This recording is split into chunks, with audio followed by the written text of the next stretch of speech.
And I was like, that's the kind of marketing we want to do one day. It's we are getting together to a room. Now we are in the point that we sell to very big sales team. Try to make a noise and to be different. And to the word of sales, I got into something like in San Jose. And one of the things that we thought, and I think that this is when it got. Today's guest is the co-founder and CEO of one of my favorite companies, Win, who has always made waves on social media with their clever branding and marketing. Eldad and his team have redefined bold marketing, showing how creativity and innovation can really drive results. In this episode, we will dive into some of those unique strategies, how bold marketing helps you win deals, and the story behind building a brand that truly stands out. Get ready for an exciting conversation. When you captured the LinkedIn for like a month, everybody had, I think that was a particular day, maybe your marketing team planned it. And I was like, that's the kind of marketing we want to do one day.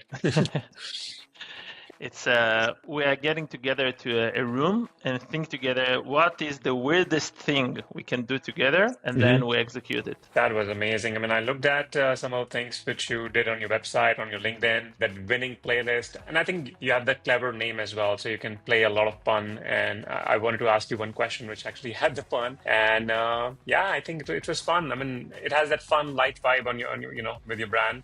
And I think that's what you, like you said, you probably got into a room and thought, what kind of vibe you want to give to people. And I think that was the answer. And actually, that's very interesting, because now we are in a point that we sell to very big sales team, like very big enterprises. And then people start telling us, guys, it's time to grow up. So, it's a fine balance, because you try to make a noise and to be different. But on the other side, like, enterprise people look at this and what the hell is going on here? What is this strange thing? I wanted to ask you that, because that was my question, because I remember I used to associate it with a brand like that, and we had trouble getting into enterprises because they thought the same. So are you saying that you're facing that right now? I got the feedback. I don't know if I'm facing. I got a feedback. Okay. Yeah, it's quite interesting. Thank you so much, Eldad, for joining in. I looked up your name of the meaning. It means God has loved, which is beautiful. Did I get that right? Yeah. Okay, awesome. Yeah.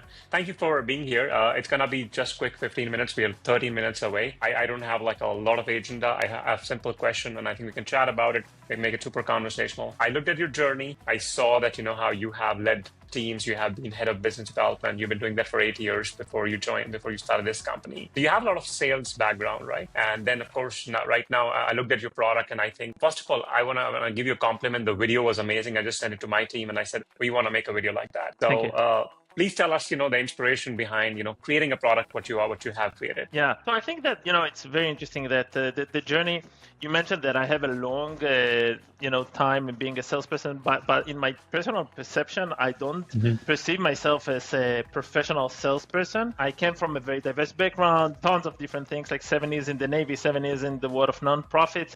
And to the world of sales, I got into something like 8 years ago, 8 years ago, and then, fell in love with it. And I think that's my tendency. I didn't tell it, but I was the chairman of the Hebrew University Student Union. And my personal tendency is to take responsibility to see something and to see what is not working well. In the university, it was the student union. In sales, it was, playbook adoptions, sales methodology adoption, updating the CRM. So I have this kind of, how I look at things, that I tend to look for what is not working well. And I'm a little bit crazy then. I want to fix it. So this is actually how I got to be, to build WinAI. That's the true story. That is amazing. Yeah. I mean, coming from a background where you have not done sales at that level, and now you're saying that you have a product which actually makes sales reps, live a better life. Yeah. And I think that now next week I'm going to do a keynote in San Jose. And one of the things that we thought, what could be an interesting thing to speak about in the keynote, because nobody cares. Like, it's not an inspirational keynote to speak about why people don't update the CRM. That's very boring. And then you ask yourself, why do people don't update the CRM? Or why do people don't follow the sales methodology? Or why do people don't follow procedures? And then that all goes back to our, human nature. And I think that this is when it gets very interesting, because I think that AI actually allows us not to fight against the human nature, is actually empower the human nature. I think that for decades we tried, not only in sales, in every field, even in the Navy, even in the Army, in everything that we do, you have procedures, you want people to follow the procedures, and people are people and they don't follow the procedures. And generative AI gave us the opportunity to change something in this equation that we tried so many years to do it the same and to change something. So I think, it's it's interesting, and it's a really big opportunity. No, that's amazing when you said that. Is that going to be part of your keynote too? Did I get some tips of it? Yes. The keynote is why the hell people don't do what I'm asking them to do. That's a great title. You have an event tomorrow in Austin too. Is that not something you're attending? Yes. Yeah, so unfortunately, I'm not attending, but my team will be attending. And the same thing, we're trying to do things differently. So if you remember on our websites, like I hate updating the CRM, or I love updating my CRM, said no salesperson ever. So with the same theme of, being very emotional and very, to be connected to the emotional part of the marketing. So instead of doing, another event in the conference, so we are setting 30 sales leaders to a rage room. It's, I think, the first time ever that someone does it. We have cups of Salesforce and HubSpot. They're gonna smash. It's gonna be crazy. So it's all about doing things different and giving people opportunity to experience something which is unique. Then they will remember. Now, wait, when you said that, the only thing I can remember from your website was the guy who was smashing the keyboard. And Yes. I think I saw different versions of that on your LinkedIn post. So that's one thing which will definitely strike me, because as a salesperson, when I would think about updating CRM, yeah, it's frustrating. You're right about that. And walk me through your journey. How did you choose the name? Because it's very clever. It's like right there. You can make a lot of puns. Yeah, that's a good story. So it was not our initial name, as always. So the first name, and you can hear from my accent that I'm not a native speaker. So the first name was Wing. WINGG. And with my limited knowledge of the English vocabulary, I jumped on a call with a salesperson, and he said, "Eldad, do you know that to wing it is not a good thing in sales?" And I was like, "No, never. It's the first time I heard about it, and thank you for letting me know."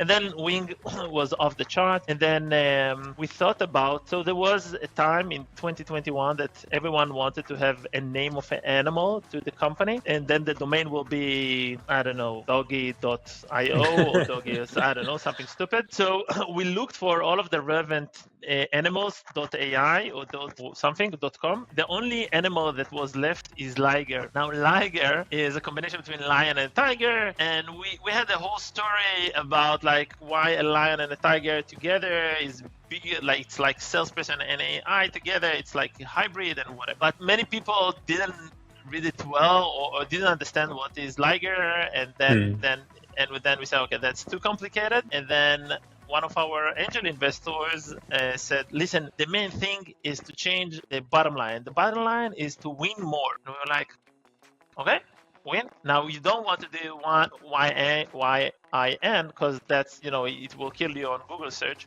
But then we said, okay, YINN.ai,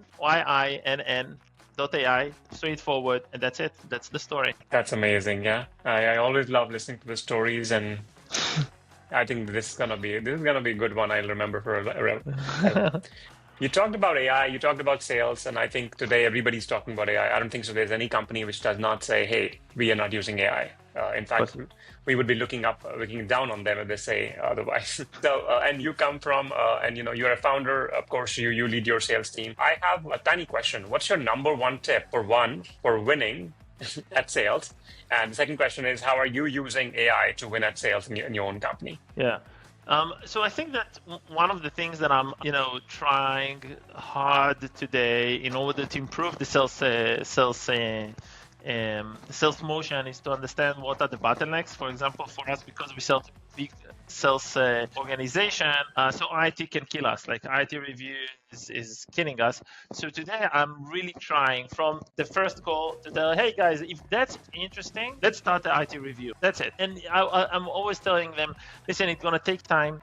In this time, you will ask the other people. You can start, circulate it, but let's start with IT review, and then the rest. So this is one thing that I like. We identify the bottleneck that push the deal can push the deals in month, and then we are trying to tackle it from day one today. And the second question was, sorry, how are you using AI to win at sales in your own company? Yes. So first of all, I would say people in the company call me the QA founder. So I'm the super user of WinAI. That's for sure. You need to walk the walk.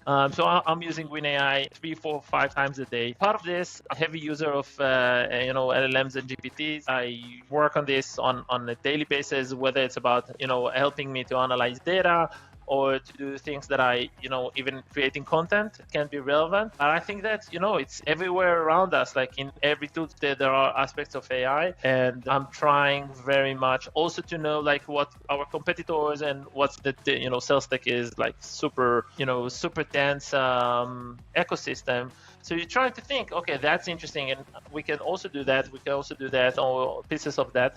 So I'm trying to be very involved in like everything is happening in this ecosystem. Okay. Are you using any other thing apart from when, of course, I'm sure we all are in some way or another, some other AI tools which are, let's say, not your direct competitor in any way? Which you think, okay, you know what, this can actually automate some of the stuff I'm doing, or if I have this is making my life better. Yeah, we use the AI components of HubSpot as HubSpot users, so they have a couple of cool things about that. I think that, and I know I'm not doing prospecting myself. I'm doing like more warm introductions, but I know that our SDR team use a couple of prospecting tools. So I think personally for myself it's mainly GPT, Win, and HubSpot, but maybe I'm using others on my day-to-day. I need to think about it. No worries. My final question to you is, and this is a question I ask everybody, what is one company you really admire and why? Wow. I think that, it's two companies, okay?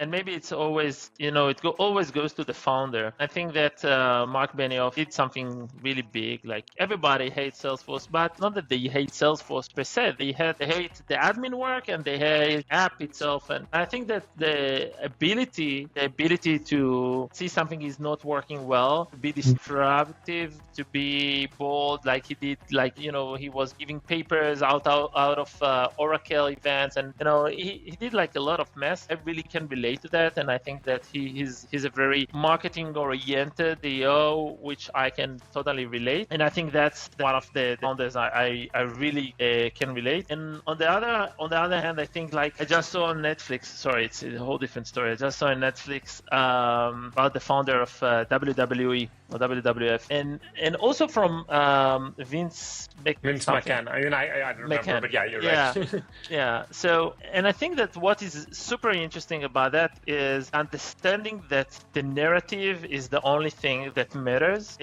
I came from a political background. Like I was to be elected as the chairman of the Hebrew University Student Union, you need to run campaigns, political campaigns, and the students vote for you.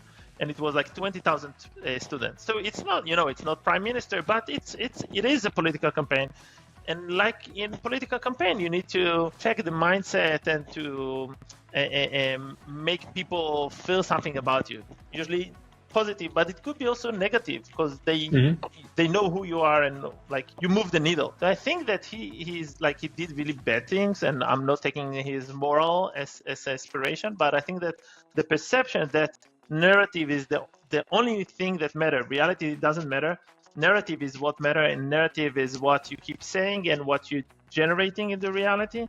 I think that's something that I am, as a marketer, I can really relate to that. So I'm very attracted to CEOs who are marketing oriented. It's amazing. I think you and I will probably hit it off. I think alike. I think, and that's the reason, I'm actually, I run a similar company. I run a tech company as well, where I'm actually handle the marketing and the growth side. And I love doing that. And I think that's the reason I kind of liked everything you saw on the website, saw on your website. And that's the reason I would definitely reach out to your marketing team after, of course, the podcast goes live, so that I have a connection. Let's do it. I would love that. Yeah. Thank you so much, Eldad, for coming here. It was fun. Bye-bye. Likewise. Bye.